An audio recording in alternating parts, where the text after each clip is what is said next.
And welcome back to episode of the Cool Your Jets podcast with Ben Blessington and Michael Nania. Michael, look at us, our second preview podcast, 4 podcasts, 2 weeks. They said we couldn't be consistent, Michael. We took receipts. We're ready to tweet them out. How you feeling, man? I'm feeling good, and you kind of took my joke right there. So I was preparing to do the receipts thing, and then you said it, but I think it's a good play by you. Let's pull Yeah. the receipts. Let's pull up everyone who said we couldn't be consistent with this podcast. We're back, baby. We should acknowledge that Michael's audio quality is not that great this week. You're doing some traveling. You didn't bring the mic. It's all right. We'll forgive you. We'll forgive you this for this week. We can still kind of understand you, so it's okay. Give us a little soundtrack. Ready? Say what were your thoughts on last week? Then we can make a judgment of whether or not this mic quality is good enough. But we have a big preview podcast today. We'll start with last week though. You've rewatched the 22. You've seen all the JetX film breakdowns. You've read all the articles, all the Connor Hughes and Rich Cimini articles. After the dust has settled from Sunday, how you feeling? I think I'm feeling relatively optimistic. I think when you get a chance to step back from the emotions of that game and you kind of, dig into the tape and the numbers and everything, I think you could really see a team that was a lot more competitive than the scoreboard suggested. Um, there were some big plays that I think, you know, didn't go the Jets' way. I mean, pretty much every big play didn't go the Jets' way in this game, and that's really what turned the tide of the game. But on a play-to-play basis, it really felt like the Jets were going toe-to-toe with the Ravens, just in terms of their run defense, their pass defense, and even their run game offensively. All those things it felt like was really competitive. It was just the fumbles they couldn't recover, a bad quarterback performance, uh, surprisingly underwhelming performance from two of your veteran starting O linemen. Um, just things didn't go their way. They underperformed in a few areas where you didn't really expect them to, but in a lot of different spots, I think you could see the improvement and the talent of this team. And you also have to consider how good the opponent was. So I don't know. I think that this is, was not a good start to the season. There are a lot of questions to answer that they have to answer soon before this thing goes off the rails. But I do think that there are legitimately a lot of positives to take away that you could look at and say, all right, this team does have some legitimate pieces that you can win games with going forward. Yeah, all right. I guess your audio quality will suffice for today, but I think you said a lot of good things there. I don't mean to say anything though. The way you're talking sounded like what I was saying to you during the game when you were all depressed about how the Jets played. And I was like, this is the cycle every time. You'll come back around after the game. You'll see the bright side. But maybe I don't think we're just being like optimistic to be optimists. I have no problem criticizing this team. I mean, with the torture that they've put us through for the last 12 years or so. But I agree with you. I did see the seeds of what could be a good team. And as I said on Monday's podcast, it's like, should we still be at the point where we're talking about the seeds of what could be a good team? No, but week 1, year 2 of Saleh, playing a great team in the Ravens and then playing them closely, the scoreboard would indicate otherwise. But look, there's been plenty of quote unquote close games that the Jets have been in that didn't feel close. And this to me felt kind of the opposite, where it's like, all right, the final score 24-9, not a blowout, but certainly not a close game. But like you said, the way the Jets were able to control the Ravens run game, and the Jets won in the trenches in 3 out of the 4 aspects. Their run defense was outstanding, and that's certainly the biggest positive that you can take from that game, because that was maybe the biggest concern entering the season. And if you go up against arguably the best running offense in the NFL, the Colts might have something to say about that, but one of the best running offenses in the NFL, and a running offense that presents a tremendously difficult schematic matchup for the Jets. And the Jets held Lamar Jackson to 63 rushing yards, or the Ravens offense to 63 rushing yards, which is the lowest since Lamar's been the quarterback there. So that to me, is the biggest thing you can take away from this game, because that was the biggest weakness coming in. And the fact that it was their biggest strength on Sunday was great. Similar to how last year, you remember the corners were the biggest weakness. And we were like, if the corners are really bad, this Jets team might be really, really bad. They ended up being bad, but their corner play last year didn't sink them too bad. I mean, they had some games where they would have won with better corner play, but considering the Jets were just starting a bunch of day 3 rookies, we were like, all right, the corners are playing well. They didn't allow a touchdown until whatever week. Yeah, I think the thing that also helps my perception of this game is how well the young guys played. Because if you're going to lose a game because Joe Flacco and LaMarcus Joyner play terribly, I mean, you don't want to be losing any games, especially week one, but I'm bummed about it, but I am not.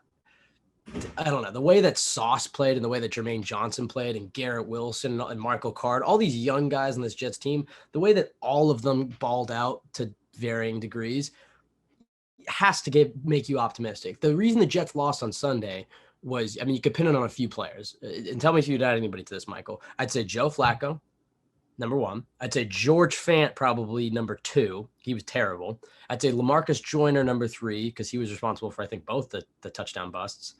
I would say probably Greg Zuerlein, number four. Not that the kicking would have made much of a difference, but did take a bit of the air out of the Jets' sails when they missed that kick. And then obviously missed the extra point. And then what'd you say? Maybe you could blame Tyler Conklin. I know You definitely got to put Laken Tomlinson in there. That's true. I forgot about Yeah. Laken. Well, but to the point, like, okay, whether you want to add Laken or Tyler Conklin or hell, even Braden Mann, all veteran players. And I would say that I'm confident that most of those guys, maybe even all, but you know, if you watch football, probably not. Most of those guys will be a lot better, I think, as the season goes on. Like, I don't think Laken will be as bad as he was week one. I mean, he has a whole track record to show that. It's his first game playing next to a left tackle, George Fant. And the excuse you could give to Fant, and look, it's not really an excuse he can ride on for much longer in the season, is that, yeah, he had to move positions the week of the game and had just moved positions 3 weeks before that. So, you know, I'm sure that affected him a little bit. But the point being is, like, the veterans lost the Jets this game, and I have a lot of confidence that the veterans will at least be slightly better as the weeks go on, especially a guy like Flacco. Like, I don't think you're going to get worse than that from Flacco. Maybe you could get an as bad. Which performance do you think was worse? I think the numbers are definitely going to be worse in this other game, but the 2020 Dolphins game that he played, where I think they lost like 26-0, or this Ravens opener. I think this one was worse just because Really? I think just because of the opportunities that were there. And yes, the offensive line was bad, but there are still plenty of plays where there were open routes and throws to be had, and he would hesitate and just wouldn't take them. Whereas in that Dolphins game, that kind of felt like a team-wide disaster that he was just, part of for sure. But this one felt like there was a little more meat on the bone that he left out there. Yeah.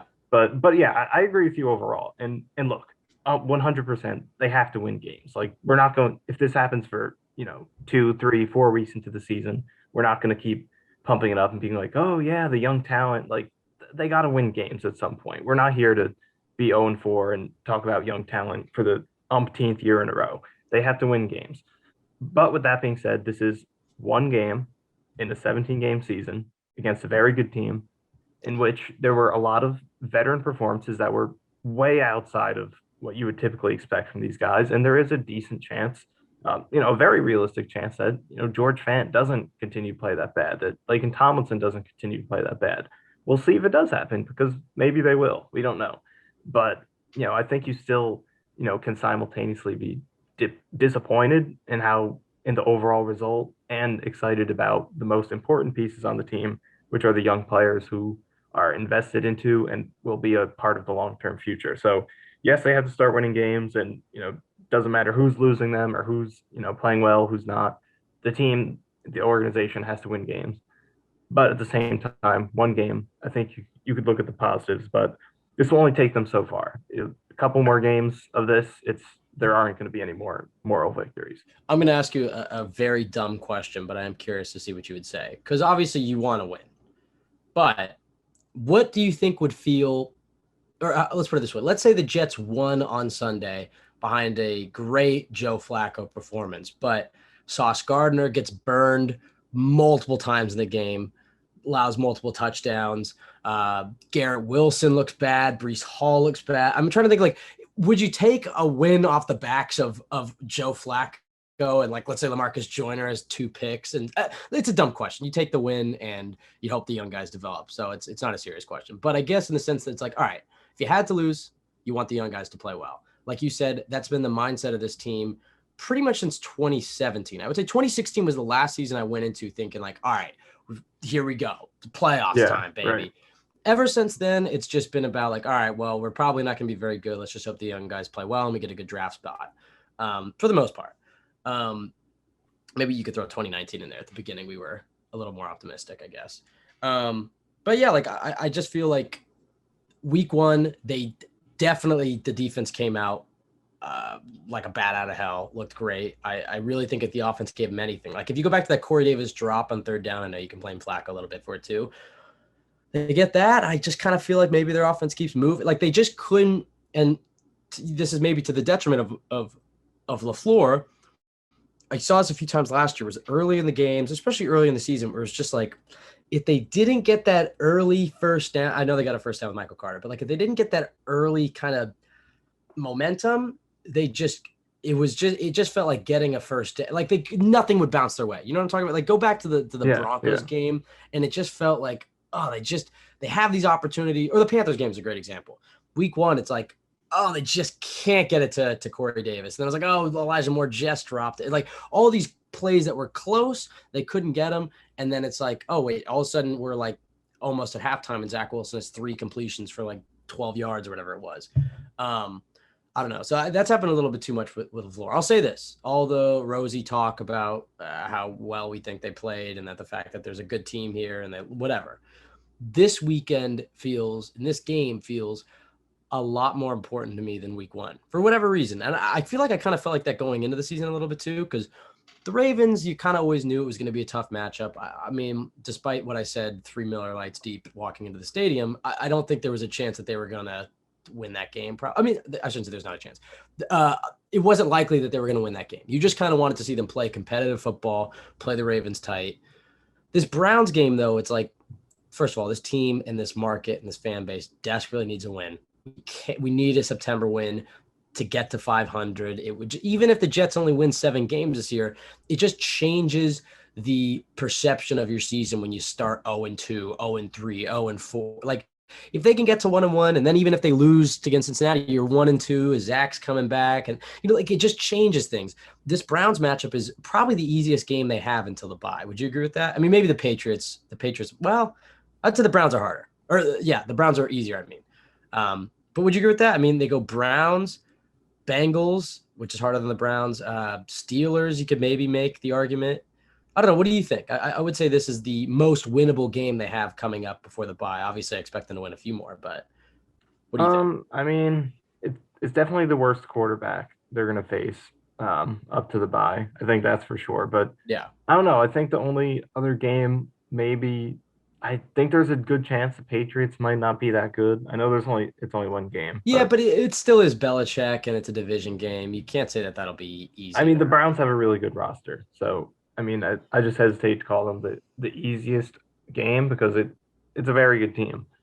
It's a good team, but maybe Cincinnati takes a little bit of a step back this year. Pittsburgh with I'm not, hold on, TJ Watt. I think that's something to consider. I'm not saying that they. I think there could be a game that's going to be easier. I'm just saying, looking at the outset, I have to pick one of these games. Oh, let's say that if you had to pick one of these games, the Jets have to win it. Your life is on the line. Right, you have to play this Sunday. Right now, who are you playing? I guess maybe Pittsburgh. I'm gonna say Pittsburgh with no Watt and Trubisky. I don't know. I just feel like the Browns without Watson. I don't know. I mean, I hear you, but this is a really good team. They have a lot of talent. It's definitely a really good team, and we'll get into them. We'll break them down, but I don't know. I feel like this is nothing. This really is a must-win game. But a win here would do wonders for this team. And I won't spoil our predictions later. You can kind of guess based off the history of this podcast how I feel about what will happen this Sunday. But I am confident that, we made the joke about Robert Saleh's receipts comment. By the way, there was this, people were pretending that Jets fans were mad about him saying, it's like, I didn't take Robert Saleh. I mean, if you listen to this podcast, you know what we're talking about. But he's saying he's taking receipts, and everybody's saying the Jets are not going to be very good, and they're same old Jets or whatever. And then so he had that, which I liked. I saw that more as him speaking to his team and defending his team than him trying to be Rex Ryan or anything. And then I saw this whole swath of tweets that were like Jets fans are mad at Robert Saleh, or like making fun of. I don't know. It's just like I don't mind that at all. Like on a weekly basis, like Rex Ryan's shtick got old. And look, when you start writing checks like that, you better cash them. But I don't mind him trying to fire up his team. And I'll say this: if the Jets go out there and win this Sunday and win in good fashion, off the backs of that comment, it'll give him some wind, the rest of the season. Did you care about the Robert Saleh receipts comment? And then how do you feel about the importance of this Sunday in terms of defining the rest of the season? I mean, for me, generally, I don't read into press conference stuff as much as other people. I know, especially when your team loses, everyone wants to look to the press conference and criticize they're being too optimistic or they're being too hard on this guy or not hard enough on that guy. I don't think it really affects anything that much for me personally. I don't read into it. I don't think it's the greatest time to make that comment though, just because I don't know. Like at this point, Salah is 4-14 at this point with a lot of blowout losses. I think you just got to kind of go out and improve it more so than talk about it. But again, I don't really care about it that much. I don't think it affects the game that much. But in terms of this game this week and the importance, the way I'm looking at it is assuming Zach comes back against the Steelers in week 4, and we'll talk about that in terms of is that actually going to be the date? But if he does come back in week 4, I think the Jets just need to get one of the next two. And as much as it, wouldn't feel good to be 0-2 and lose this game, if they do lose this one and they can beat the Bengals, I think you're still feeling good going to that Steelers game. Right. You're 1-2. You got a chance to get to 500 and split this very tough stretch of AFC North games. And go into that Week 5 Miami game 500 with Zach Wilson, 2-game winning streak. So I think it's just one of the next two that you want, regardless of which one it is. I just don't think if you're 0-3, then you're in a really tough spot in terms of trying to play those meaningful December games. Right. If you're 0-3, it's going to take a lot to get to that point. But if you're 1-2, then it's more realistic to get to that point to where you're in the hunt throughout the duration of the season. So I just think it's important to get one of the next two. Yeah, definitely. And then if you want, I know you're characterizing it by Zach's return, but if you just look at the first four, I think they have to get one if they want to have any chance down the stretch. Obviously, I think they definitely can get two. I mean, there's no reason they can't win two of these games because I actually think this AFC North stretch is easier than the next four. The next four: Miami, Buffalo. Miami, Green Bay, Denver, Buffalo. I think. New England. New England, Buffalo by, or is it New England by Buffalo? Yeah. I forget exactly what it is. But anyway, next four, I mean, just any order of those games is difficult. I think that this game is definitely winnable. I think the Jets beat them last year. Not that matters too much, but their schemes, I feel like the Jets match up well. And they have the confidence of beating them last year, and they have a better team this year, but maybe the Bengals are more revved up. This is the revenge game. Who knows? But they certainly can win that game, especially if you saw how the Bengals played on that Bengals-Steelers game was wild anyway. I can't think. You maybe can't draw too many conclusions off that game. And then the Steelers the next week, who it's like Mitch Trubisky, Kenny Pickett. I don't care. Obviously, they have some good players on that team, and that'll be a tough matchup in Hines, but they can definitely win that game. So they could get 2 wins out of the first 4. I think you'd be ecstatic. But I think this weekend is not a must-win, like you said. Like they could still lose this, beat the Bengals, Zach returns, they could get to 500. Like they could still save the season, but winning this weekend would be big. I definitely agree with you on not reading too much in the press conferences though, because like I know I made this joke to you. I don't think I made it on the podcast though, where it's like you read Connor Hughes' tweet and he was just like, you knew exactly what he was doing. He put like Robert Saleh says, and then he put it in quotes, he's proud of how his team, and then in quotes, fought today. And of course it gets like ratioed. Everybody's like, oh, well, this fucking bullshit, whatever. They're getting all mad at him. And it's like, and then you go listen to Saul. He's like, I'm proud of how our team fought today, but we didn't do whatever. And it's just like, okay, Right. That's not a quote. That's not hit. Like you framing it like that is just, what you're getting. You're just getting rage interaction of people being like, yeah, Robert Saleh sucks. He needs PR training. He does not holding his guys accountable. Whatsoever. And then you listen to it, it's like, this is just a guy who understands the role the media plays.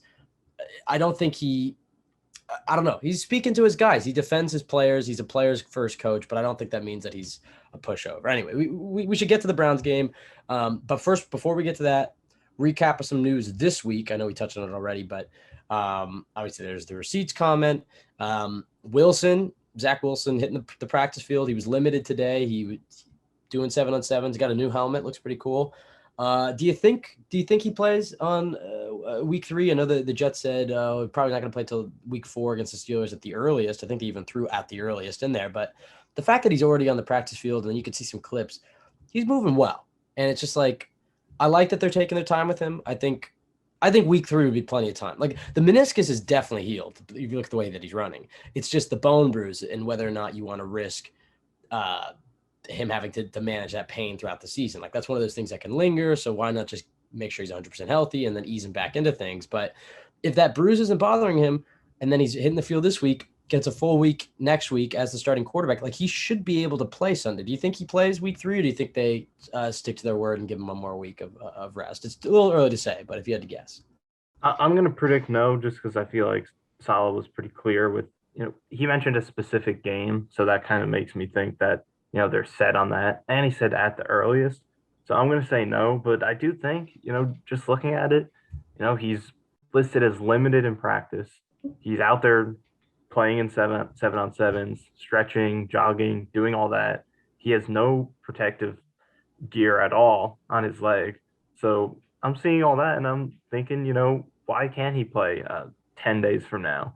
So yeah, I think there is a realistic chance that maybe they walk back on it and think he progressed enough to get out there. But I'm going to play it safe and expect that they stick with the Pittsburgh game. Yeah, I mean, I think it's for Jets fans' sake, you should just expect him to be back in Pittsburgh. But it is interesting. I think there's definitely a chance. I think that it's either, I think he, like you said, they probably just stick to their plan. But if they don't, it's either that Wilson is progressing rapidly, the bruise isn't bothering him. He's like, I'm ready to go. Especially after watching week 1, he's like, get me on the field. And then the other possibilities also, like, maybe he said the Steelers, but knew there was a possibility he could play against the Bengals. But if you say the Steelers, then maybe the Bengals aren't looking at Zach Wilson film until Wednesday comes around and Robert Saleh says that he's practicing fully. He's going to start the Sunday. And that, you know what I mean? Like maybe there's a little bit more gamesmanship like he did week 1, throwing out there that Zach might play when he clearly wasn't going to. I don't know. Who knows? The other big news, we'll follow that. Obviously there might be, probably won't be too much more of that on our next podcast Monday after the game, but a week from now, we'll have a much better idea. Some other roster news: they signed Will Parks to the active roster, who totally deserved it. Definitely deserved to be on the 53 after the way he played at training camp and preseason. I wonder if they try to put Adams in for Joyner. They've tried to put Parks. Like, do they start to phase Joyner out? I think he's earned himself at least another game, but the way he played on Sunday, he really was the only bad defensive player, in my opinion. So I think Parks has played great every time he's gone on the field. They clearly are high on Tony Adams. So in my opinion, I don't think it's long until Joyner's off the field unless he really steps it up. Do we know who they cut to make room for Parks? Do you know that? I'm not sure we know that yet. I don't think it has. Oh, well, all right. Well, by the time you're listening to this podcast, you might have an idea. It's probably, if it hasn't come out yet, it's probably an IR move. I don't know. Well, it'll probably come out Friday. So we're recording this Thursday night. So who knows? They also signed punter Ty Long to the practice squad. Maybe they're pushing Braden Mann a little bit. Saleh said that Mann had some back tightness during the game. So maybe they're just giving him, a backup on the roster. But I thought that was interesting considering how poorly Mann punted. And even his worst punt, which was one of actually net-wise was one of his better punts, and you can't really tell in the broadcast, but you could tell in person. I mean, he hit just this knuckleball line drive. You know what I'm talking about, Michael? Yeah. He got a good roll. So I think it ended up rolling to like the 10-yard line, which is normally better than his normal punts. But it was just like no hang time. I mean, it looked like if I threw the ball like that. I mean, that's just what his punt looked like. It was just like, that's an NFL punter. My high school punter a few years ago could punt better than that, So I don't know. I like that they're pushing him, although the guy they signed apparently isn't that good either. And then, all right, last thing before the Browns, a few injuries. Too early to say whether these guys will play or not. Jordan Whitehead with the ankle, JFM toe, Barrios. I forget. I think Barrios had do you remember? Was it a knee? I don't know. And then Uzama injured his hamstring today. So we'll see which one of those guys plays or doesn't play. They're all limited. So obviously you guys will know more tomorrow when you listen to this. All right, Michael, let's talk about the Browns. I guess before we hop into the Jets Browns specifically, Browns week 1, 1-0, beating the Panthers 26-24. What did you see when you watched them? I mean, I went back and watched them, and I think the first thing that stood out was how bad Jacoby Brissett is. You expecting a repeat performance, and what else stood out to you when you checked out this Browns team?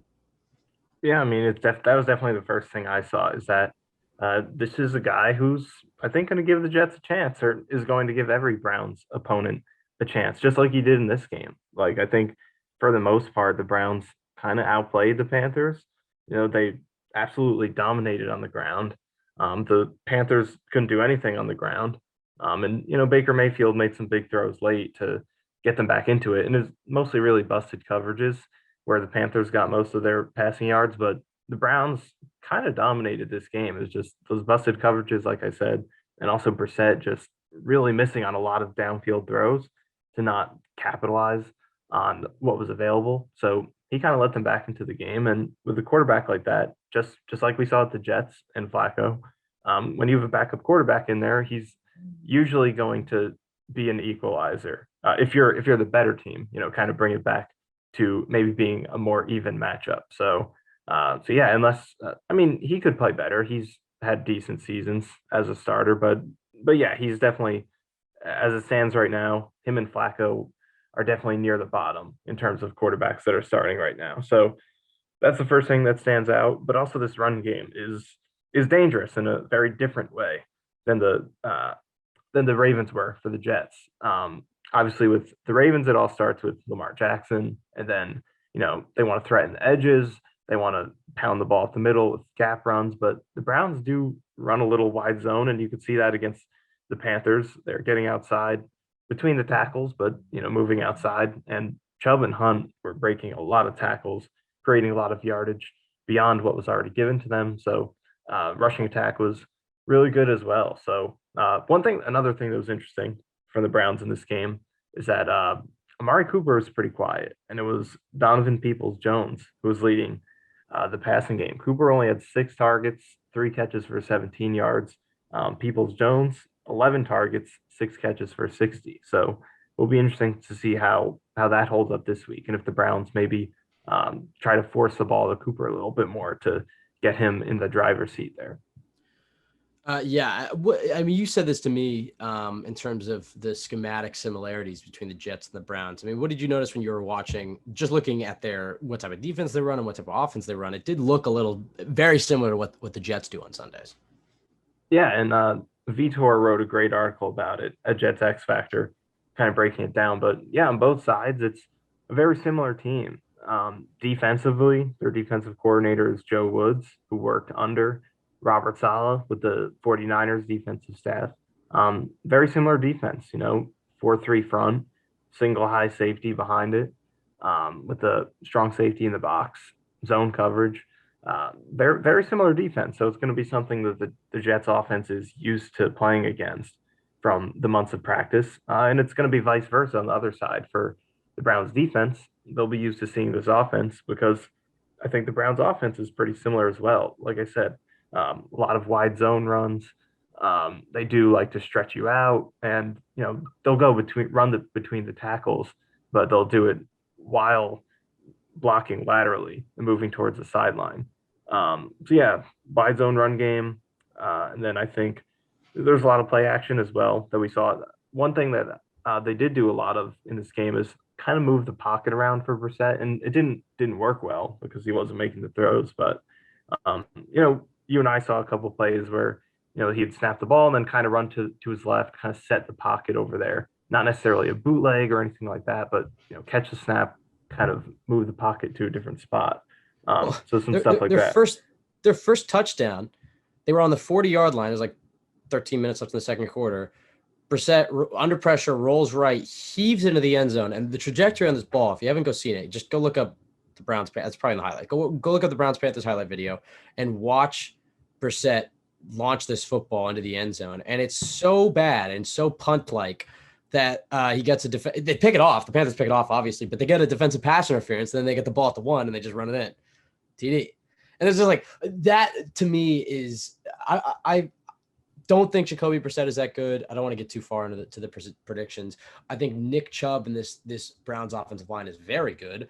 And if I hadn't seen the run defense that I saw last week against the Ravens, I don't know how confident I would be. I'd be like, oh, geez, I don't know if we can stop this Browns rushing attack. But given how well the Jets played the run last week, they know that is the heartbeat of this Browns offense. I think the Jets match up okay against the Browns. I think the Jets have the defensive line to match up with their offensive line, and then the way the Jets linebackers played, which was a concern for me entering the year, the way they played week one, they'll be able to stifle Nick Chubb and Hunt and this Browns rushing offense. I guess we'll start there. I was going to start with the Jets offense, but let's start with the Jets defense and the Browns offense. First, let's go over some key Browns offensive players. I mean, obviously Nick Chubb on the fantasy team, so hopefully he does. I'd rather the Jets win. Screw my fantasy team. Obviously Nick Chubb is the heartbeat of that offense, but who are some other guys that stand out and that Jets fans will certainly see on Sundays? Hopefully not making too many big plays, but having their names called. Well, one guy who I think I'm looking at who might not have his name called that much because we're talking about the O-line here. At right guard, Wyatt Teller. He's one of the best run blockers in the league at any position. And playing that right guard spot, he's going to be going against the Jets' left defensive tackles, which in the opening game was a rotation between Sheldon Rankins and Solomon Thomas. They were rotating at that left side spot on the interior. So those two guys will be going up against one of the best run blocking guards in the league. And obviously those two guys are not the best run defenders on the inside. First game, wasn't too bad. But I do think they were, pretty far down the list of guys who are contributing to that great run defense.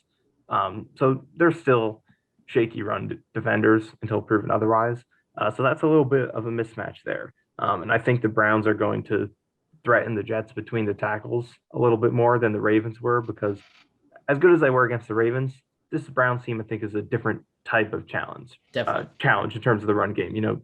Similarly great, obviously, but they do it in different ways. And I think the Browns will put a little more pressure on the interior defenders than the Ravens did, whereas the Ravens were challenging the edge, the corners had to get involved, the linebackers, and all those guys were up to the challenge.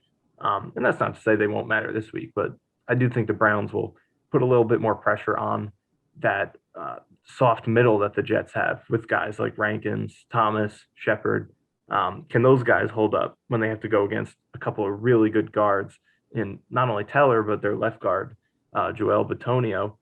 He's great as well. So they have a couple of really good guards on the inside, and going up against a Jets interior line that has a lot of not so good run defenders, other than Quinnen Williams, who was great in the first game. So I'm looking at that interior matchup with these Browns guards against the Jets D tackles. Yeah, they're definitely going to try to attack the teeth of this Jets defense a little bit more than the Ravens did.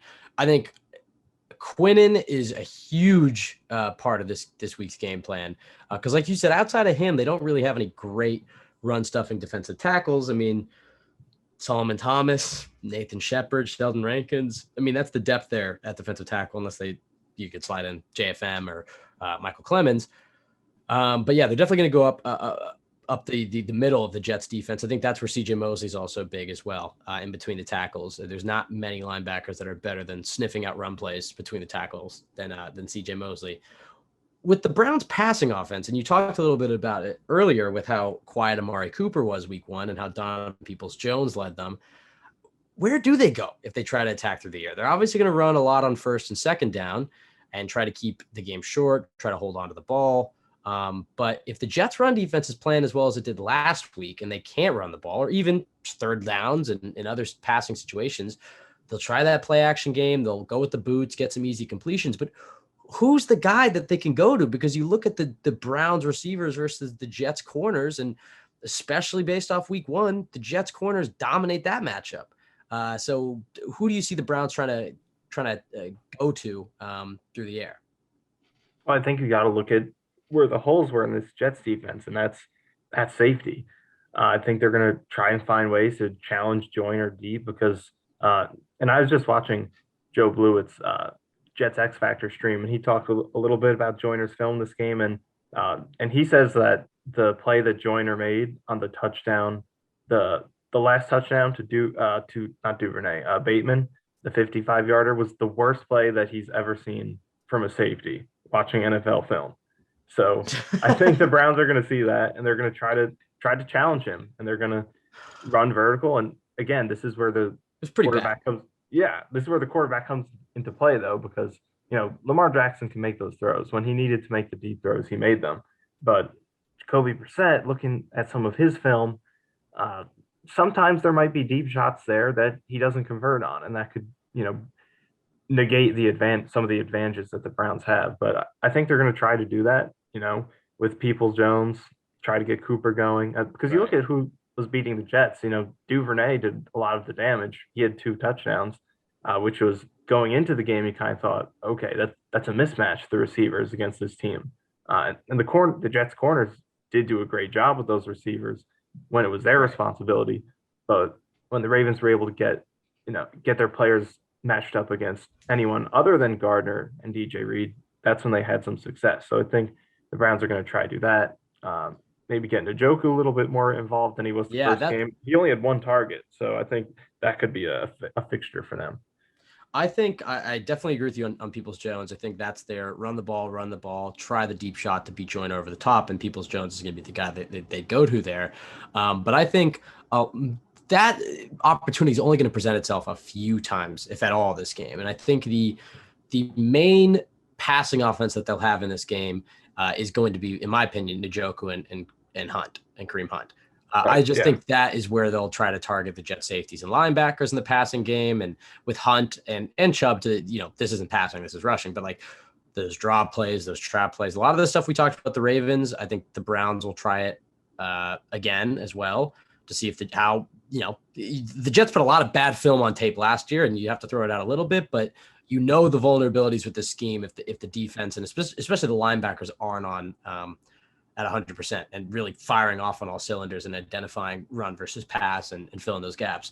But yeah, I think Njoku and Kareem Hunt with a lot of easy completions and screens and short passes, just things to keep the chains moving and try to open up the run game a little bit by keeping it in the air. So, but I'll say this: I think the Jets defense matches up quite well against the Browns offense, especially with Jacoby Brissett, who is there a worse starting quarterback in the league right now than Brissett?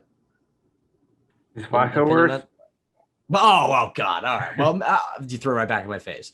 Based off week one, I think Flacco did. I mean, he threw 59 passes, but I was going to say Flacco threw for 300 yards, but it's a little less impressive on 60 passes. I think Flacco's definitely better than him. I think Flacco's definitely better than him. I Maybe think you until can't overweigh week or yeah, is that a term? Yeah. Overweight. I don't know, whatever. You can't put too much weight into overvalue, I guess. overvalue. Thank you. It was stuck between too much weight and overvalue. You can't overvalue week one. And we've seen plenty of Joe Flacco games in a Jets uniform where he looked much better than that. We saw him all at training camp and in the I guess the one preseason game he threw the pick six, but I don't know. We'll see. Look, this is a big game. And I guess that's a good segue right into the Jets offense versus the Browns defenses. I was going to start with like key Browns defensive players and whatever, but let's just start with Flacco since we're on him. How does he bounce back in this game? I mean, I want to break down to the Browns defense here, but let's just start with Flacco. What does he need to improve upon this game, and how do you think the Jets kind of change their game plan or adjust their game plan off of what they saw week one? Well, I think what does he need to improve? He needs to improve everything. It was just I think every area of the game he was struggling. And I know Salah came out in the press conference and said, "Oh, when we kept him clean, he was very, very efficient." That's completely false. Even his clean pocket passing numbers were among the worst in the league. There were plenty of plays where he was clean and didn't make the play. There was a play on, I think, 3rd and 1 where Barrios was wide open coming out of the stack into the flat. Flacco hesitates, doesn't throw the ball, gets sacked. There's a play later where Jeff Smith had separation on a corner route. Flacco was perfectly clean, looks at it, doesn't throw it, ends up forcing a ball to Davis, incomplete. So it's just like you could talk about the pass protection, and yes, it needs to be a lot better. And with a statue quarterback like Flacco, it does have a greater impact than usual, 100%. But he was still bad when he had opportunities. So it's I can't even know what to say because it was just so out of character. And He looked as flustered as Wilson did as a rookie last year, which is crazy for a yeah, 15-year vet. yeah, exactly. Because not to say you expect the world of Joe Flacco, but he just didn't do the things that you expect him to bring to the table. Like we know what the limitations are. He's not gonna jet, fireballs into tight windows. He's not going to do anything when he has to get flushed out of the pocket. We know what the limitations are, but we expect that he should be able to, hit the first read in the flat if it's wide open. We expect him to throw a curl route with good placement, and these are things he just couldn't do. So, but this has always kind of been who he is. It's why he's always been, an average, below average starter. Well, when he's at his peak, is because, he'd have great games and he'd have bad games, and he would just never have that consistency. So this was just one of his bad games. So we'll see if this is a sign of who he is at this age, or if he is going to continue being that sort of volatile quarterback where, one game he looks lost, next game he looks pretty dialed in. So we'll see if he can have that bounce back game. I mean, I don't know if there's much the Jets need to do to help him other than just protect better, because there were plays there to be made, and whether it was Flacco botching it or the protection just not holding up to give him enough time, then those were the main reasons that things weren't happening. But I think there were a lot of, in terms of the routes and the separation, there were plays to be made. Yeah, definitely. The receivers were getting open. It really was that left side of the offensive line, though. And it's funny because Max Mitchell, we're kind of disregarding now him in the sense that, like, last week he was the big concern. It's like, oh, God, we're going to start this fourth round rookie. How's it going to look? And he looked better than Fant.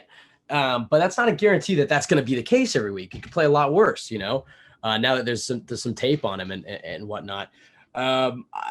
With Flacco, I just feel like I don't feel like he's going to be as bad. I think that him coming off of that week and the scrutiny that he's faced, I think he's gonna have a good week. I mean, look, I don't know. You can't put too much weight into training camp and training camp performances, but at the outset of training camp, we kind of agreed that consistency from every practice and the trends that you see, you can read into that and take it into the season. You can't read much else outside of that. But Flacco is a guy who did not have many bad training camp practices. He had a few. I think he had like 2 or 3 that were like, oh, Flacco looked rough today. And I knew he threw some picks in the Giants joint scrimmage and on the preseason game.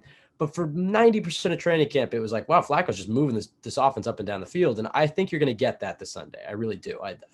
Maybe I'm being too optimistic, and I'll get sent back down to earth on Monday, and I'll eat crow on the post-game pod if I'm wrong. But I'm saying it now. I think this Jets team, I don't want to we have more to talk about before I get to the predictions, but I think this Jets team puts up a great game on Sunday and gets the W. And I think it starts with Flacco and this Jets offense, coming out, establishing the run, moving the football, Flacco keeping the offensive rhythm. He doesn't need to be, not that he was really playing like a superhero. Maybe the fact that it was him against his former team.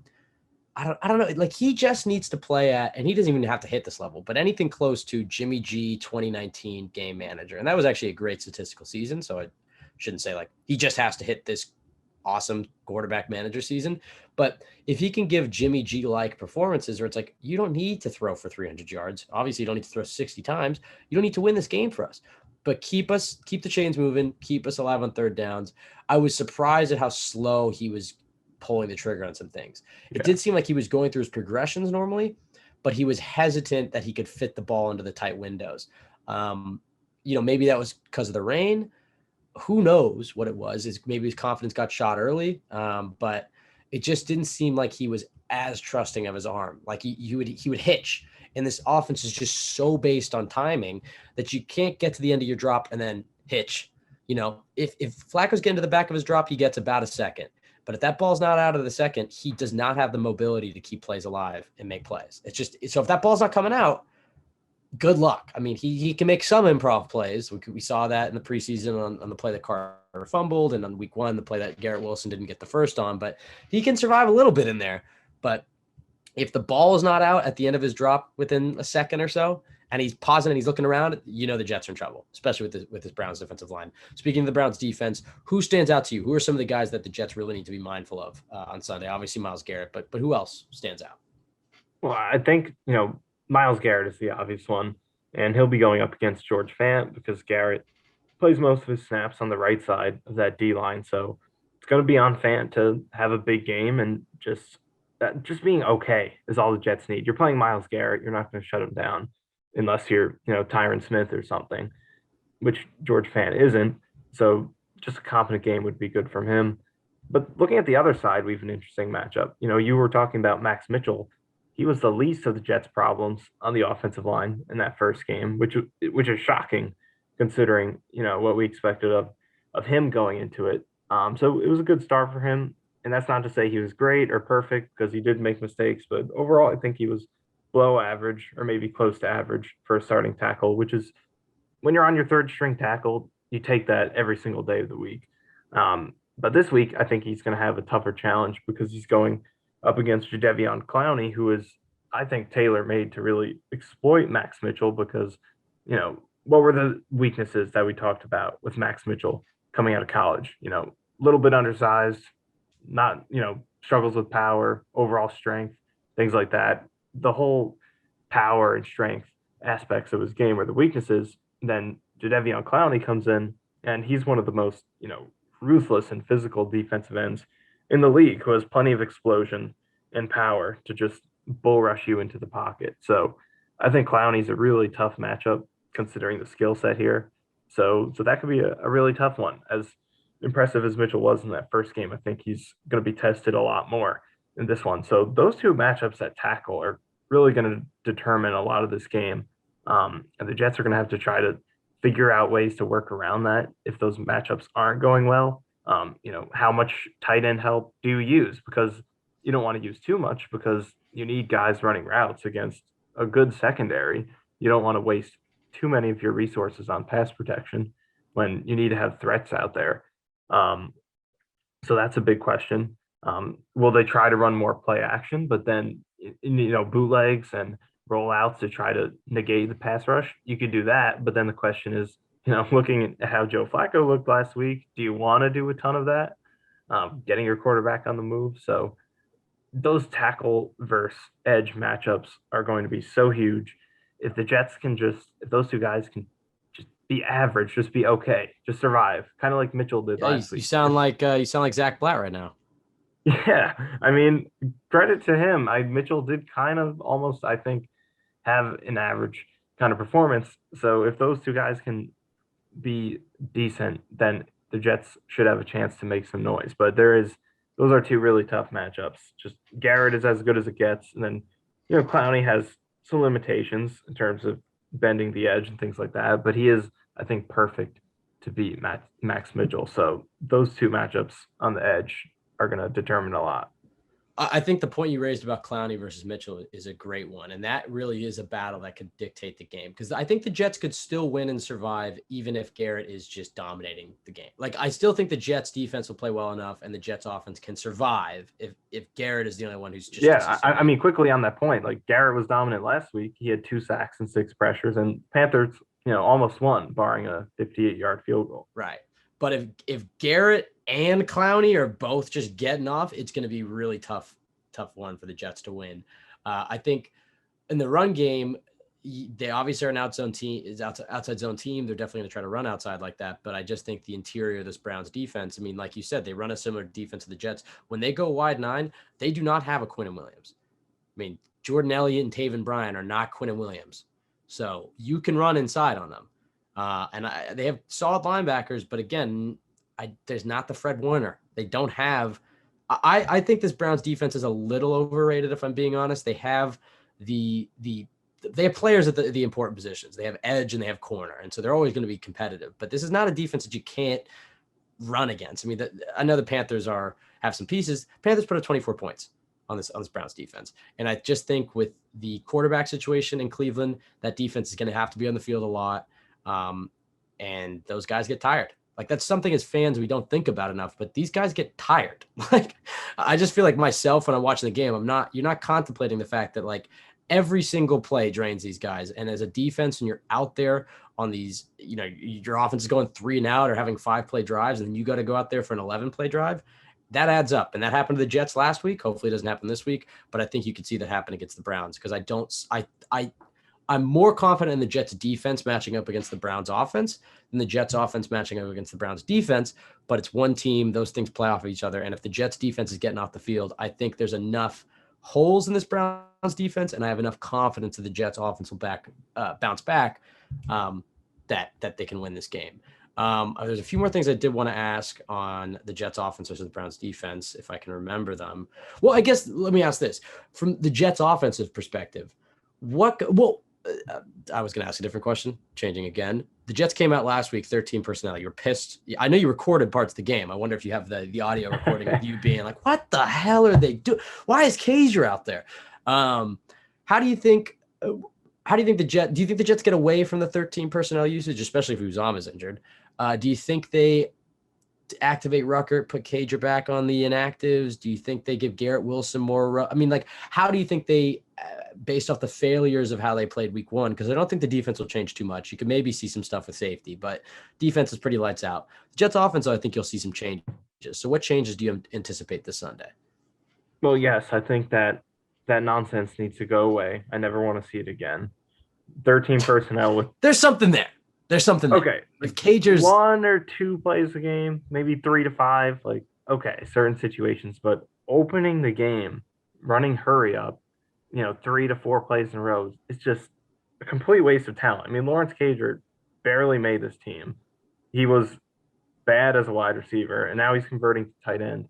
It's really just more the way they used him because if you want to put him on the end of the line, run play action, have him run a drag, and get him the ball to head of steam. Like, sure, he is above average speed for a tight end, and then he could do some damage that way. But the way they were using him, having him line up on the outside and be the first read in a concept, running an out route against a corner, and then Flacco's looking at it, and obviously he doesn't separate, and that causes Flacco to hold the ball and then get sacked. Makes no sense. That they script the first 15 plays.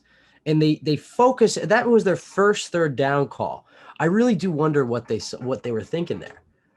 I don't hate the 13 personnel maybe as much as you did, but like you said, like the benefit of Cager is not. I mean, he has the versatility to flex him out wide as a receiver, and you can have him line up against a corner, and maybe that gives you an advantageous running offense. You can flex him out there at receiver. You can block the corner. You can put him out there and he can just run a route regardless. But I think the benefit of having a converted wide receiver and that kind of hoping he can develop into that X factor type of weapon, like he's not Kyle Pitts, but like a top tier receiving tight end. I'm not saying Cager's going to be that. But that's, the vision is like, okay, let's see if we can develop this guy into a really, really good receiving tight end for us. The benefits you get with him are like, you say, put him at the end of the line, run drags, crossers, tight end screens, utilizes athleticism, but 13 personnel flexing him out just right onto a corner. And he's the first read and you're going, hurry up. That was just so strange from the floor. I don't know. Maybe he needs to go back down to the sidelines. Yeah, I think to open up this game, I feel like they'll have a similar approach in terms of wanting to, threaten the edges in the run game, establish the run. But I think in this game, you want to come out and do it more jet motion. There wasn't enough of that in this game.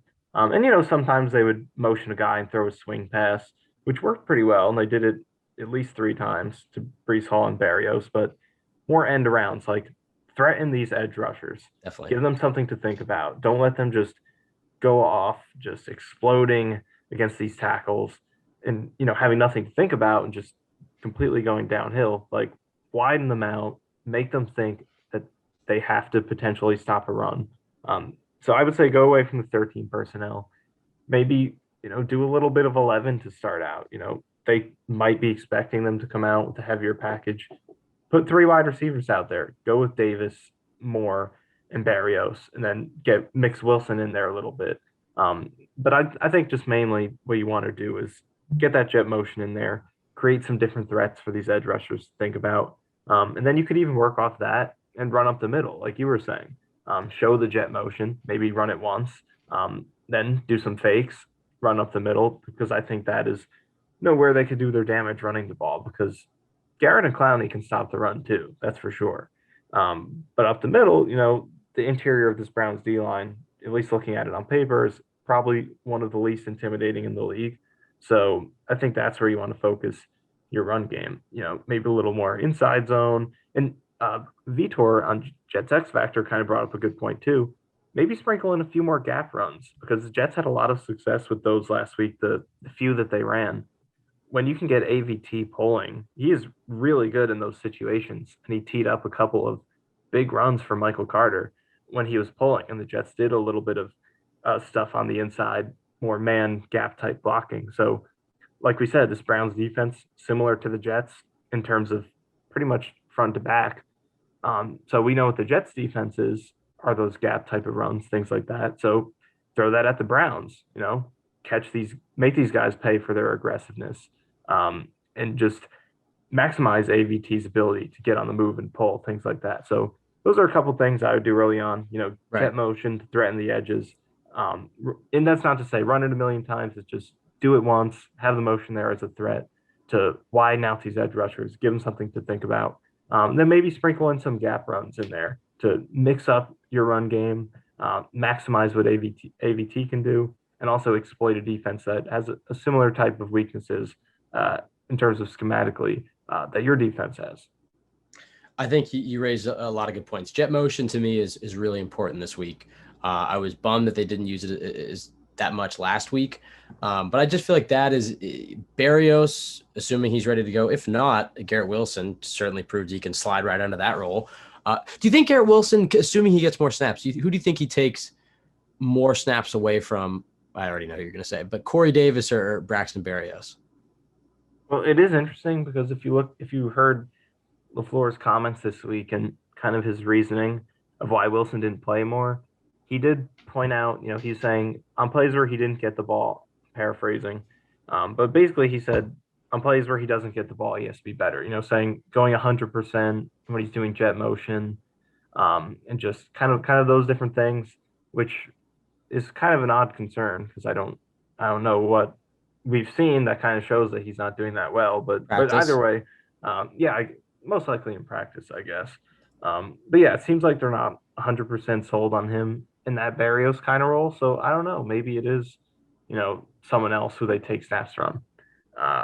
The way they distribute snaps at receiver is going to be interesting because like I just said, I think right now they do trust Barrios a lot more with that aspect of it. But you don't see Elijah Moore losing snaps, and kind of don't really see Corey Davis losing snaps either, based on how involved he was in this first game. And ultimately, he did play pretty well too after that first drop.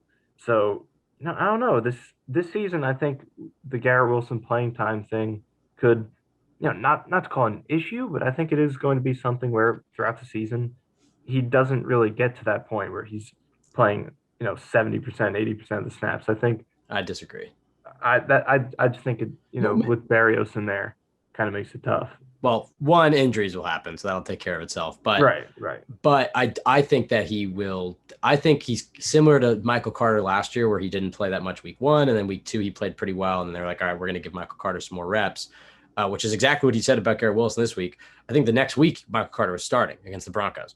So I don't know if he's going to start this week, but I definitely think you're going to see a hell of a lot more of Garrett Wilson. I think he'll take time away from both Berrios and Davis. He'll cut himself out his own role, and I think by the end of the year he's number 2 behind Elijah Moore. I just think that Berrios and Davis might be kind of close to each other, just depending on the usage, but maybe it's Berrios who gets phased out. I would say, I love what Berrios brings to the offense. We had this exact debate, and I said that I would rather take Davis off the field, but if I had to guess what the Jets would do at this point, I would say that Berrios is probably more likely, if you're confident in Wilson's, ability with the ball in his hands and his speed, which is a lot of what Berrios brings. But whose playing time is interesting though is Uzama, 27% in this game compared to Conklin 92%. Is that surprising though after training camp? I know we expected a little bit more with 12 personnel, but we did not hear Uzama like at all in training camp. Can you remember a single Uzama tweet or like outside of like a ball bouncing off his hands and getting intercepted? No. Yeah. So I think to me, like it became pretty clear that Conklin was number 1 between the two of them, even though Uzama's getting paid more. And I think Uzama will make some plays, but I could see, if Ruckert or Cager starts to play really well, I could see them getting more opportunities in 12 personnel. Is there an out on his contract? Is there an out on Uzama? Do you remember what it is?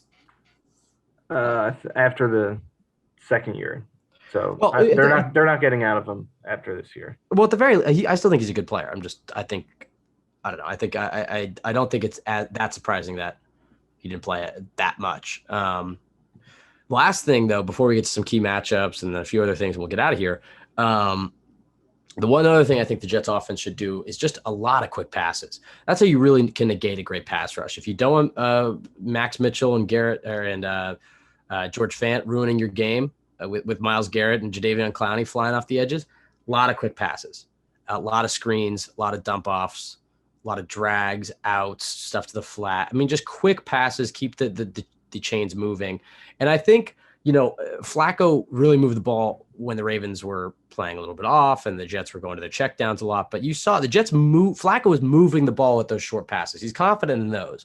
And so I think he's going to have to be, I think you're going to see him be more willing to hit the checkdowns.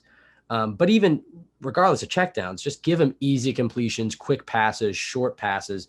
Don't worry about attacking the intermediate part of the field and going down the field at the start of the game. I think the Jets didn't get to their short and quick passing attempt or attack until the second half, late into the second half. And I think you'd like to see that. I would like to see that change because then if the Browns start playing up, they start playing to the sticks, then I think that can open up the Flacco deep ball, which we didn't get to see last week. But that is one of his better traits, his ability, his accuracy throwing deep. All right, few key matchups here. We put out 5, although 2 of them basically the same. And we talked about it a little bit. So whatever else you have to say on this, if not, we can keep moving. But we have Garrett versus Fant, and we have Clowney versus Mitchell. I agree with you. I think that those, especially for the Jets' offensive success, that is going to define the Jets' offense. What do you think?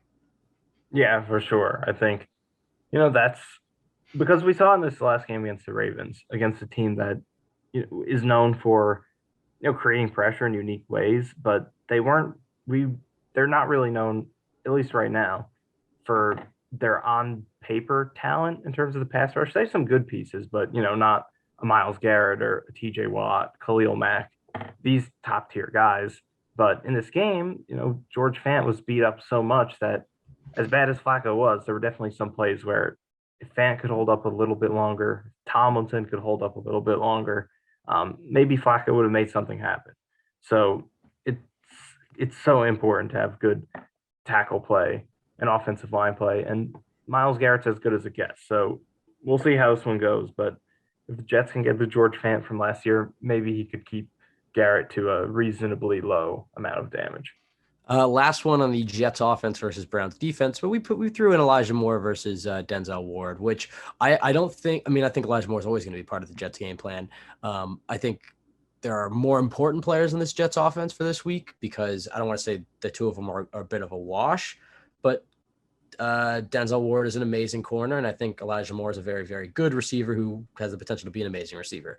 I think the reason I put this on here is I think that if Elijah Moore is giving you, I don't want to say giving you anything, but if Elijah Moore is winning that matchup, Jets are winning this game. If Elijah Moore is if the Jets receivers are able to get past this Browns secondary and Flacco's able to get it to them within reason, I don't see the Jets losing this game. There's a lot of those stipulations this week, but I just think that's one of them where I think the Browns very clearly think they have the advantage there with Denzel Ward locking up Elijah Moore and the rest of these Jets receivers. But I think that Elijah Moore hasn't really shown the rest of the NFL what he's capable of. Like Jets fans know what he's capable of just from what we've seen in practice and watching him, every play that he's had. So I think that's a good matchup for the Jets. If Elijah Moore is getting busy in this game and this offense is getting moving and they're going to their top receiver and they're beating the Browns' top corner, I just think that's just going to take a lot of momentum and confidence away from Cleveland. Anything you want to add there, or should we switch to the last 2 key matchups? No, that's definitely a huge matchup. And then looking at the other corners, I think the Jets might have opportunities to do some damage. In the slot, Greg Newsome had first round pick last year, had a good rookie year, but first game did have a little bit of trouble. 4 catches on 6 targets for 87 yards and a touchdown. So he's potentially someone who they could do a little bit of damage against. Barrios, Garrett Wilson, even more, whoever's in the slot, potentially there. And then they also have on the right side, opposite Denzel Ward, Martin Emerson, 3rd-round rookie from this year. He's starting. Had a pretty good first game, only 27 yards and 4 targets, but still 3rd-round rookie. I think that's a guy who you want to look at least instead of Denzel Ward. So maybe some matchups the Jets could take advantage of outside of Denzel Ward. Although overall this is definitely a good secondary, I would say. All right, let's move ahead to the Jets defense or the Browns offense. We put Browns interior offensive line versus Jets interior defensive line. I think you could use this vice versa for either team. But I agree. If Quinnen Williams is the X factor for the Jets defense this Sunday, in my opinion, he's the guy that's going to be tasked with shutting down Chubb. If he's getting interior pressure, specifically in the rushing game, I think the Jets are in a good spot. If he's getting interior pressure in the passing game and getting in Jacoby Brissett's face with these edge rushers, it's going to be a long day for Cleveland. What do you think about that matchup? Yeah, for sure. I mean, when you talk about the Jets' interior defensive line, like we sort of talked about earlier, it's you have guys who can get after the quarterback, a lot of them, but the run defense outside Quinn Williams is pretty questionable. So, if the Jets' interior defensive line can hold up against the run, I think based on what you saw against the Ravens, from the edge rushers and their discipline, from the corners and their ability to contain the edge and get involved and make tackles, the linebackers and their range. We'll see if it's all sustainable, but based on that first game, you can feel confident in a lot of those positions. But still, I think the interior outside of Quinn Williams is up in the air. So against a really good interior offensive line in Cleveland, if and you don't need them to be amazing or anything. It's just don't consistently overrun your gaps. Try to have a little bit of discipline, just create congestion and try to make sure you don't take yourself out of the play. And then occasionally, playing as aggressive as this interior defensive line does, um, do make a splash play every now and then, shooting a gap, whether you're Sheldon Rankins, Solomon Thomas, whoever.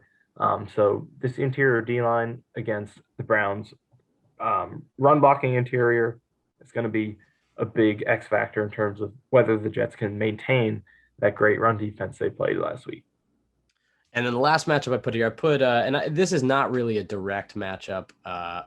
Well, Lamarcus Joyner, initially I couldn't decide between Njoku and Donovan Peoples-Jones. I think you can make arguments for both. I don't think Joyner's matching up on Njoku that much, though, so I took that away. But I think the matchup of whoever's in charge of matching up with the Jets tight end and the Browns tight end, David Njoku and Tyler Conklin, I think that is a big matchup in itself because I think the tight ends can really control this game. Two similar offenses, two teams where it's like I think that the corners might beat corners probably have the advantage against both teams' receivers. And so that really opens things up for the tight ends. Both teams want to run the football. I think Conklin's going to get more involved this week. I don't think he was involved enough last week. So Grant Delpit, it seems like he'll probably be Cleveland's guy guarding him. That'll be an interesting matchup to watch. And then on the Jet side of things, whoever matches up with the Njoku, whether that's Joyner or Whitehead, or they put Sauce in, or I don't think they'll take Sauce out of. I don't think they'll put Sauce on Njoku like they did with Mark Andrews. Maybe they bring Bryce Hall. Who knows what they do there? I just think the tight ends are an important matchup to watch. What do you think, Mike? Yeah, for sure. I think Conklin was interesting last week because he ended up with 7 targets. I think he only caught 4 of them for 17 yards, which is not good efficiency at all. But I think there were opportunities for him to have bigger catches, and there was always just something in the way. There was one play where I think Flacco got sacked, and he could have lobbed it over a linebacker. Conklin ran a little slant. There was a linebacker underneath him, but there was space for Flacco to get it over. He didn't make the throw. There are a few other plays like that. So I think Conklin does have the opportunity to do some damage. And just the fact that he did get 7 targets, even if most of them were check downs or things like that, just shows you how involved he can be in this passing game. And granted, they had 59 throws, so you probably want to everything that the Jets passing game did, you want to cut it in half basically because of how many attempts they had. But he was pretty involved. And then you look at his snap count. Like I think I mentioned it earlier, but he played 92% of the snaps, 77 out of 84. So he's out there. He's big. It seems like that he has a pretty big edge over Uzama in terms of how these guys are going to be used. So yeah, I think Conklin is going to be huge once again because you talked about quick passing, helping Flacco get in a rhythm. Conklin is big in that quick passing game. He was one of the top short game tight ends last year with his ability to run those quick routes, be a reliable safety blanket. So if the Jets are going to accomplish that, get Flacco in that rhythm, Conklin is going to be a big part of it. All right, 2 more segments, but I guess 3 actually, because I'm about to ask you this. We did this last week. Any, in your week of prep, writing at Jets X Factor, looking in for this podcast, you're the analytics guy, Michael. Was there any analytics about the Browns or the Jets that jumped out to you from this week that you think are relevant? I think to bring up a few things that the Jets need to improve, just specifically looking at them. Third down offense has got to be a big one. And we didn't realize this until we rewatched the game, but the Jets didn't convert a third down until the fourth quarter. And you're just not going to win games like that. And what was interesting is that they weren't even that difficult of third downs to convert. I think their average to go distance on third down was 6.6, which was 20th in the league. So, they're middle of the pack in terms of how difficult their third downs were.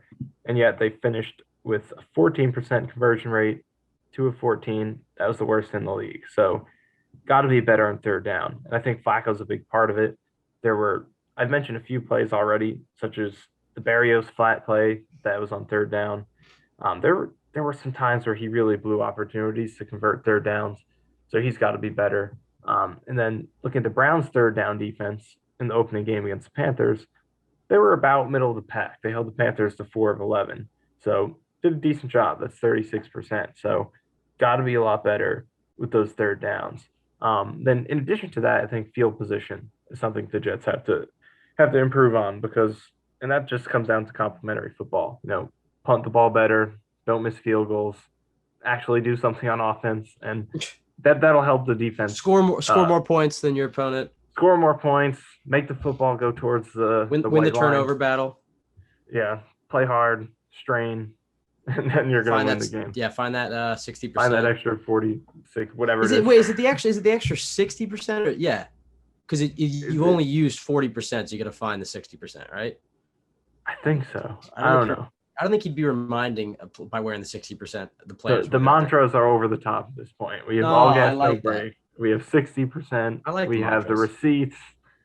The receipt's not a mantra. That was just a quote. The mantras are like wake up every day better than when you went to sleep, or go to bed. Jesus, go to bed. Hate to lose more than you love to win. Okay, that was Douglas. You can't lump everything in. It's Salah's mantras to his players are go to bed better than when you woke up. That's one. All gas, no break. And then I guess you could throw in the 60% thing. I like that. Right. I like that he's he's into the Navy SEALs. I don't know. I think that's we've been complaining that Gase was never a motivator. Same with Bowles. So I was thinking that recently. It's funny how the complaints about Salah right now are the polar opposite of Gase. Everyone hated Gase because he had no emotions, talked to nobody, had zero personality. Now here comes Salah with all the personality in the world, all the quotes, all the positivity, and now that's too much. So it's who do you want? The perfect middle ground, I guess. I don't know. No, I think so. I mean, we'll see what the results in the field, but in terms of personality for a head coach and demeanor, I think he's great. I really do. And I think being scarred by the experience with Adam Gase as the head coach, and then having Salah right now maybe has lengthened the leash that we've been giving him a little bit, but I don't think we've look. He's one game into his second season. I mean, I don't think it's crazy to be let's give this guy some time, considering how bad the Jets were when he took over. But he claims they were an expansion team. Did he actually say took over? Did you see that quote? No, I saw the quote on Twitter, but I didn't hear him say it. Did he actually say that? He's not. He's not wrong. The exact quote, but he said when Douglas took over, I think that it was an expansion team. Douglas kind of blew it up even further. Douglas realized that the mess they were in, and then he really tore it down to the studs and tried to rebuild it. That's why it was worse the year. But you go to 21 or 2020. It's starting out Darnold, Gore, Brashad Perriman, Jamison Crowder. Who was their other starting receiver that year? But Mims was hurt. So it was Perriman.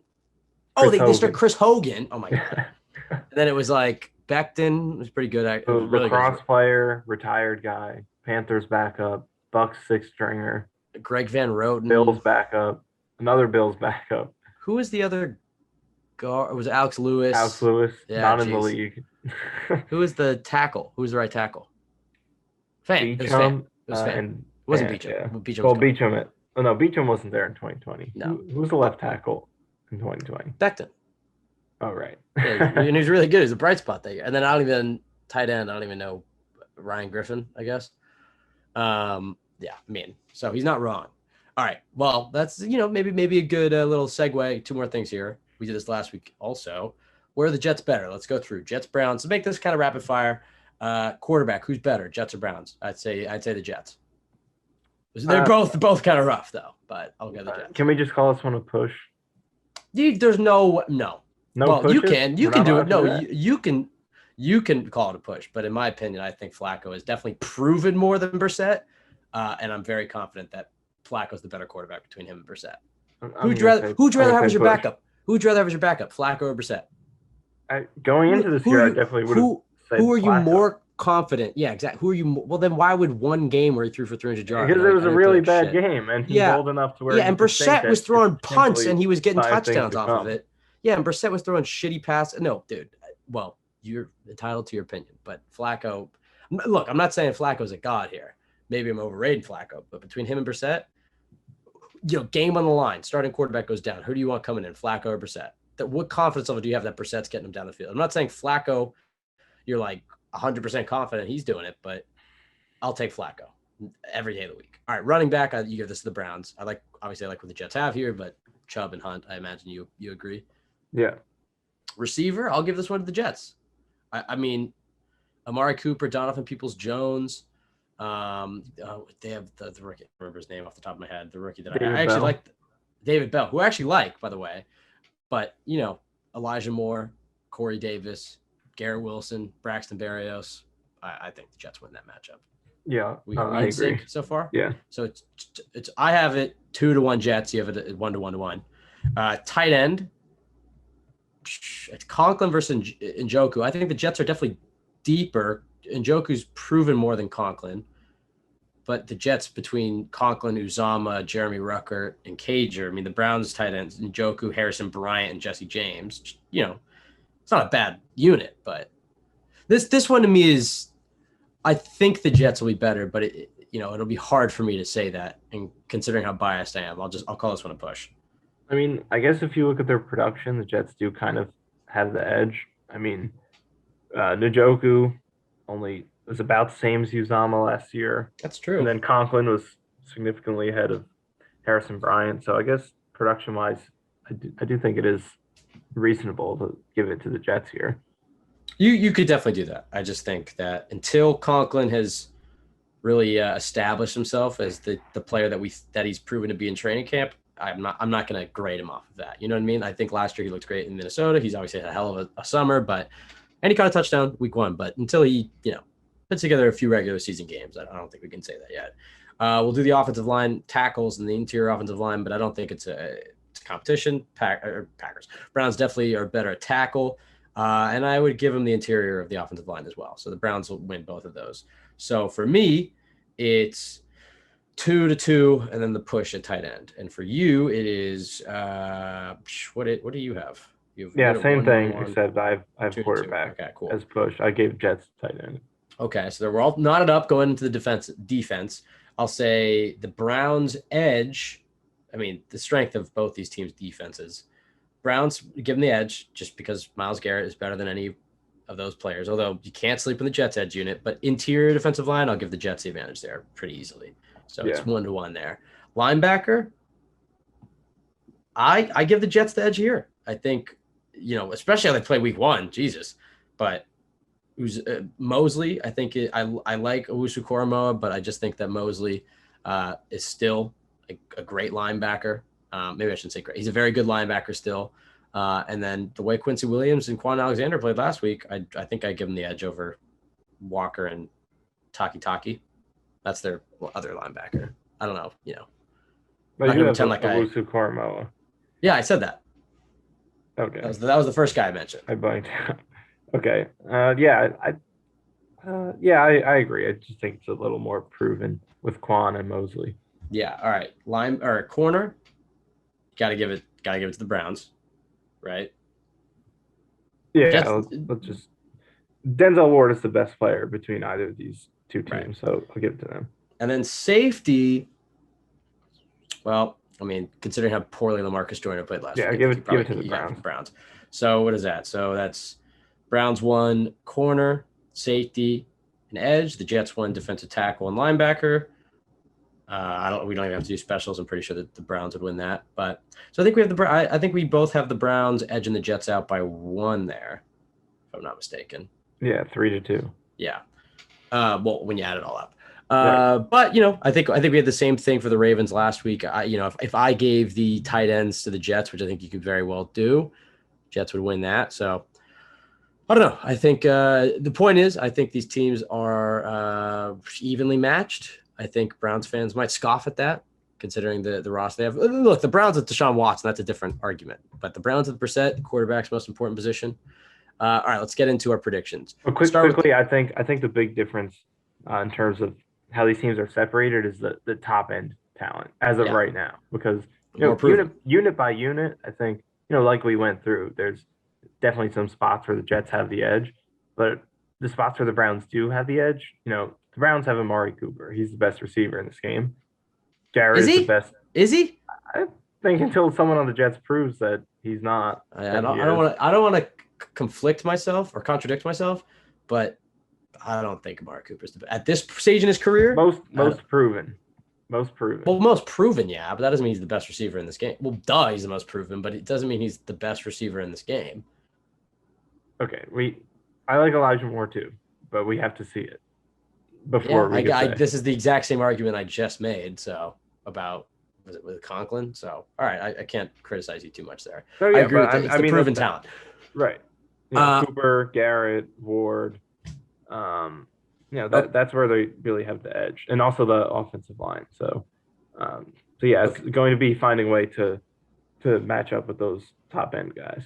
Okay, let's get into the predictions and we'll get out of here.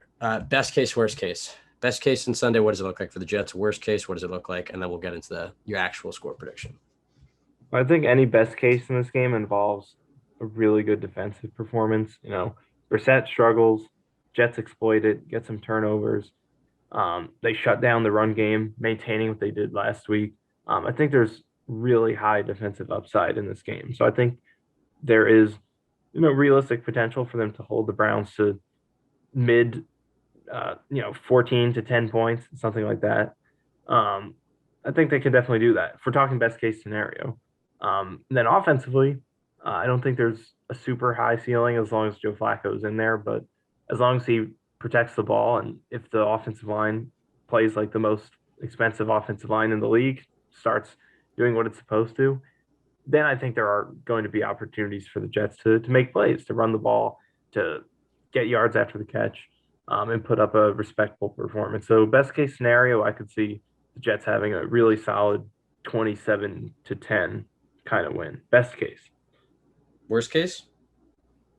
Worst case, I think, is the run defense turns out to be not a fluke, but they don't maintain what they did last week. They get grounded and pounded. Brissett bounces back, plays a better game, exploits the Jets' holes in that secondary, specifically at safety, and maybe at linebacker too. You mentioned Kareem Hunt. I think he'll be a big part of the passing game. He's actually third on their team in receptions per game last year. So yeah, I think great run game, big passing plays to exploit the Jets' weaknesses. And then offensively, I think we saw what the worst case looks like last week.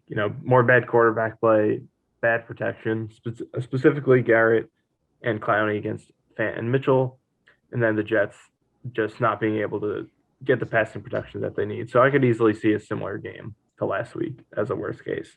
Yeah, definitely not. Not too much more to add here, but I will say I think best case scenario, you see a defense that's flying around, a lot of turnovers, a lot of sacks, playing well on third down and stuff in the run. If the Jets, it starts with the run game. If the Browns are able to run all over this Jets defense, this game might look a little different. But if the Jets run defense plays anything close to what they played last week and you're forcing the Browns into third downs, I think that's when the Jets are piling up sacks. They're getting interceptions. They're winning the field position battle. And then you get the ball to Flacco, who I think plays maybe a little bit like he has something to prove. I think they make the game plan a little easier for him and try to run the football, especially in between the tackles to avoid Garrett and Clowney. And then I think you just see, that would be the best case scenario coming out here. And I'll give you this. Well, I have one random prediction. I'll let you think of it, and one score prediction. But I'll start with my score prediction because I actually got to think of a random one here. But I think that the Jets win this game. I've already said it, and I'll put this out here because look, we are obviously optimistic on this podcast. I think the goal is to try to be, to live up to the name, which is, cool your Jets. Let's be rational. Let's be measured. When people are freaking out and saying the sky is falling, let's try to be the voice of reason, which can be optimistic. If people are talking about, we've never had to encounter this part of the podcast, but if the Jets were winning a bunch of games and people are talking Super Bowl, maybe we're a little bit more on the realist side of things. So a lot of times with these predictions, even if I'm feeling good, I don't outright. I mean, I'll say I think the Jets win, but I hedge my bet a little bit. I'll put it out here right now. I'll eat crow. You can tweet at me if I'm wrong. I think the Jets win this game on Sunday. I don't know if I'm not going to say a blowout, but I think the Jets handedly win this game. I think the Jets have a statement on Sunday. I think obviously Myles Garrett and Jadeveon Clowney will cause some issues. Maybe Flacco has a turnover. Maybe Nick Chubb is able to run a little bit. But I think end of the day, the Jets' run defense will come up again. I think they'll force the Browns to the third down, and that's when you're going to see the Jets, have the 5-6 sack type of game that you'd like to see, maybe a couple turnovers thrown in there. And then, like I said, I just think that you're going to see Flacco move the ball. The Jets might have to settle for 3 a few times. They might score a few touchdowns, but I think you're pretty consistently going to see this Jets offense move the ball and the Jets defense come up big. And at the end of the day, I think you'll see the Jets win by more than one score. I'm not going to say a blowout, but I think the Jets win by more than one score. Michael, what do you think? And then you could throw. I'm trying to think of a good random prediction while you go, but score prediction and then one kind of random, other prediction. I think, man, they can definitely win this game, but just I think they're gonna lose. Just that's the right prediction. I think if you're playing it safe, I like that we're contradicting, I guess. Yeah, I mean, to be honest, I think it's more likely that they beat the Bengals at home than winning this game on the road. Do you think that's a crazy thing to say, or? Well, look, I don't. This early into the season, I don't really buy into the home field. You have the home field advantage for sure, but part of the problem with playing on the road isn't really the fans and the crowd noise. It's just the having to travel. I mean, and that adds up throughout the season, especially when you have back-to-back road games and it's like you're on flights and then you're in hotels and you're not getting as good a sleep. And then you're getting up, you're back on another plane and going to a different it's a lot of traveling in a short amount of time. This Jets team hasn't traveled since the first week of the preseason. So I think they're, and it's the trip to Cleveland is not too bad. So I don't think that'll be a big, they're on the road. Yes, it's the Browns home opener. Yes, I imagine Browns fans will be kind of loud. They got that giant creepy elf at midfield now, but I don't think it phases the Jets too much. I think this is an easier matchup because I think the Bengals are a much better team with a significantly better quarterback. I think they can win that game too, but I'm confident this Sunday. We'll see how they play, and then I'll make a prediction for next weekend. But I think this is definitely the easier game. Yeah. Do you have a random score prediction? Yeah, I'll give the random. My bad. Yeah, my bad. Score prediction though, I think it will be close though, like in kind of defensive close game. I'll say it's 17-14 Cleveland. So I can see that. I could see that too. Random prediction. I say Breece Hall scores 2 touchdowns, catches 1, rushes 1 in. Weird. I mean, I guess I could see that. I think that if they had that 14-17 type of loss, I mean, again, I'd have to see it. They are in the position, like you said, where it's like, all right, well, if they have to beat Cincinnati. But they really, you really want them to win one of the next 2. But if they lost all 3, then you get Zach's return, and then he can, that could be a bit of a spark. I guess, like the Jets season won't feel like over, unless they lose to 0-5, I would say. If that Miami game, they haven't won a game by then, the season's over. If they've only won 1 game by then, including that, the season won't feel too good, but it's still kind of alive. But I think you have to see them win at least one of the next 3 games. I think 0-4 is too much. I think you have to get one of the next 2. 0-4 is probably too much, but then if Zach comes back, home debut, but yeah, considering the rest of the schedule, 0-4 is probably too much. But I think you probably have to get at least 1 in there, and then 2. Yeah, I mean, not to get too far ahead, but I just like that Bengals matchup. I mean, the Jets have the corners to contend with those receivers. the Jets beat them last year with a much worse roster, and that doesn't mean Oh, anything. it's not. Yeah, I mean their defense isn't as good as the Browns' defense, and their O line's not as good as the Browns' O line. Their running back is, I guess, and they're significantly better receivers. It's really just I don't. Joe Burrow is one of the best quarterbacks in the league. Jacoby Right. Brissett is one of the worst. So that's why I would say it's an easier matchup. Yeah, that's fair. There's more to it, but one random prediction. I'll say that I think Conklin has a big game. So I think he scores a touchdown, and I'll give you a defensive prediction. I think That's pretty basic. That's not random. No, hold on. I'm gonna Okay. give you a few. So this will be my one random prediction. Will be multiple different stat line predictions here, and we'll see if something crazy pops up because I'm doing this off the top of my head. I'll say Carl Lawson gets his first sack in the last, since 2020, I guess. It's first sack in 2 years. I think Carl Lawson gets that this Sunday, and I think I want to say Sauce Gardner gets his first interception. I'll say Sauce gets his first interception. So Sauce gets that's enough. I mean, you said 2 Breece Hall touchdowns. Sauce first interception, Carl Lawson first sack in 2 years, Tyler Conklin touchdown. Hit that parlay. Thank me later. All right. I have one more random one. Okay, go ahead. Quan Alexander interception. Okay, that's super random, but okay. I think we're probably good there.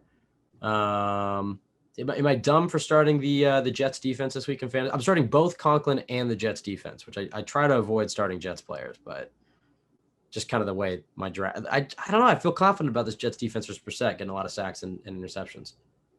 I don't know. I mean, to be honest, I think even if the Jets defense has a good real game, I feel like the Browns struggling isn't the type of struggling that would give you fantasy points. They have a good O line, so not a ton of sacks. Brissett doesn't really throw a lot of picks. So I don't know. Like they could not score a lot, but of real points. But I feel like they don't. Well, I think they're giving up a lot of sacks and turnovers. Well, I think they're going to give up sacks not because their O line is getting beat right off the bat, but because Brissett's going to hold the ball. I think they're going to be forced into the third down, and then it's going to be that 3rd and 8 or whatever it is. And I just believe that Lawson and I believe somebody's going to get home. That's the beauty of this Jets defensive line when they're all healthy is like somebody's going to get home at some point, especially if you force that hitch. So the Browns have a great offensive line, but the Jets have, in my opinion, one of the best, pass rushing defensive lines in the league. So, and I don't think that's hyperbolic. Do you? I think you could say this Jets defensive line is up there.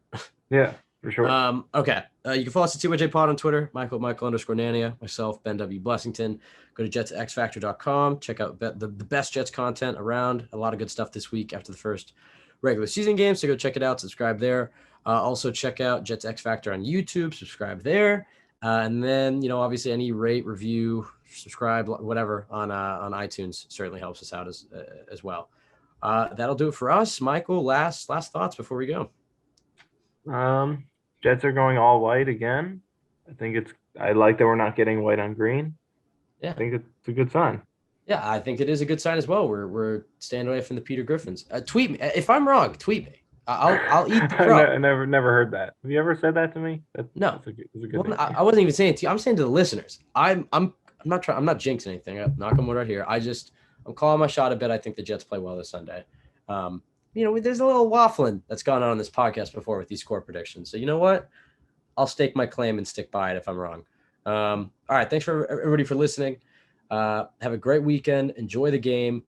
We'll be back with our post-game podcast. We'll record that Sunday night, so it'll either be up Sunday night, but at the latest, Monday morning. So check that out. Everybody have a great weekend. Go Jets.